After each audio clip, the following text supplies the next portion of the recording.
Pag nasa tabi mo or nasa paligid mo lang yung partner mo, pakiramdam mo, hindi ka nakakahinga ng maayos. Ang bigat-bigat ng pakiramdam mo. Kasi nga, hindi na healthy yung relationship nyo. Frequent yung headache na yun meaning, Maitim ba skin, underarm at singit mo? K-Skin ang bahala sa'yo. Premium ang ingredients, paraben-free and sulfate-free, and FDA-approved, kaya safe for everyone.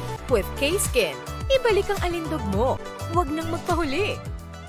guys, welcome back to our channel. Kumusta po kayong lahat? Sana ay nasa mabuti po kayo. At sa mga hindi po nakakakilala sa akin, my name is Geraldine. At kung bago lang po kayo sa channel na to, pwede po pong makahingi ng isang favor to please consider to subscribe dito po sa ating channel. And also, huwag niyo na rin po sarang kalimutan i-like and i-follow ang ating Facebook page official and also ang ating TikTok account, Geraldine. Maraming salamat po. And for today's video is let's talk about signs na nasa toxic relationship ka na. Kung hindi ka sigurado kung ano ang estado ng relationship mo, kung ito ba ay nasa toxic status or nasa maayos ka pa, your body tells you. Nagbibigay ng senyales ang katawan natin kapag nasa toxic relationship tayo. Being in a toxic relationship can manifest doon sa katawan natin yan. Hindi lang sa mind and sa emotions natin. Yan ang pag-uusapan natin sa videong ito.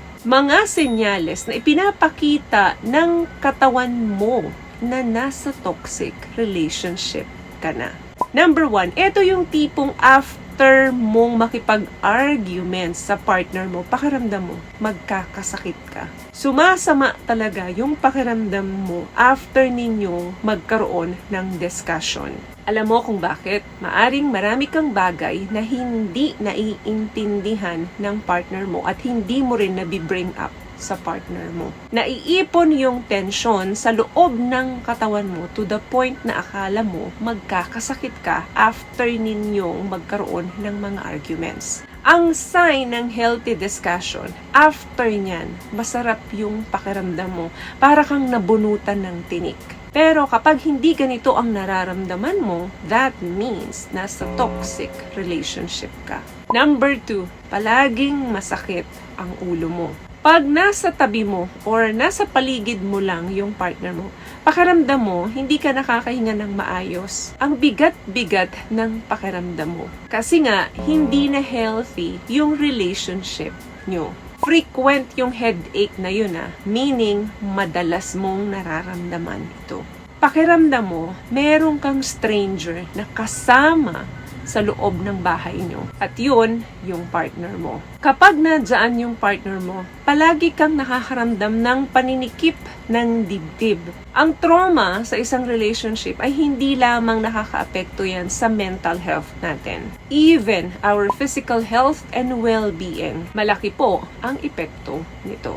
Another thing, pakiramdam mo palagi kang pagod. Kahit na bagong gising ka lang, pakiramdam mo pagod ka kesa doon sa bago ka matulog. Kasi alam mo sa sarili mo na panibagong battle na naman, panibagong arguments na naman with your partner. Another thing, wala kang ganang kumain when you're with them. Baliktad, di ba? Tayo, bago tayo kumain, madalas gusto natin kasabay natin yung mga partner natin. Kasi mas ginaganahan nga naman tayo kapag may kasabay tayong kumakain. But kapag nasa toxic relationship ka, baliktad ang mangyayari.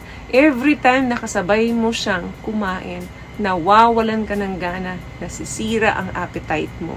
What I love about this product, itong No More Dark Secret ng K-Skin, bukod sa may advanced whitening na siya na kung saan pwede niyang matulungan na pumuti yung mga singit-singit mo, moisturizing, meron siyang anti-irritation, antibacterial, maintain healthy pH level. Hindi lang pambabae, meron din po tayong pang lalaki. Another thing, eto, baka familiar ka dito.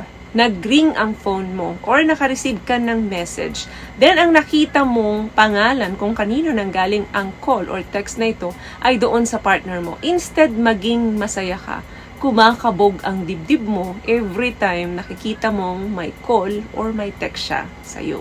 Pakiramdam mo kasi information na naman ito na hindi mo magugustuhan. Ganon palagi ang nararamdaman mo kapag nasa toxic relationship ka. Bakit? Kasi nandoon yung trauma. Another thing, madalas kang nakaka-experience ng back or shoulder pain. Why?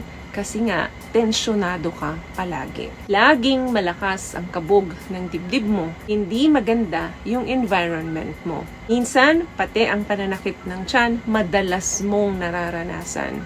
Feels upset more often than not.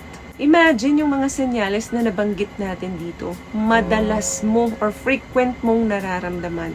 Magkakasakit ka talaga. Kaya nga, di ba, kapag nasa toxic relationship tayo, nagiging losyang tayo, namamaya tayo, and worse, nagkakasakit tayo. Kaya, napakahalaga na maayos ang pakikipagrelasyon mo.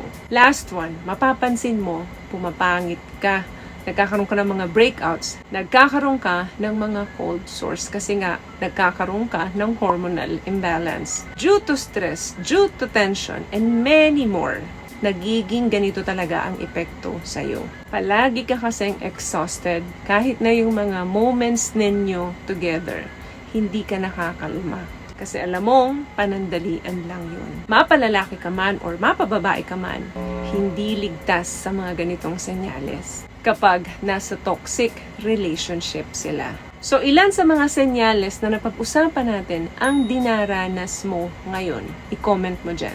May nakuha ka bang tips sa mga napag-usapan natin ngayon? At kung nagustuhan mo ang video natin, please give it a thumbs up, comment down below, and also share this video na rin po sa mga kaibigan sa tingin nyo matutulungan ng video natin. Once again, palagi po kayong mag-iingat at palagi po kayong manalangin. Thank you guys for watching and see you in our next one. Always love yourself and be a blessing. Bye!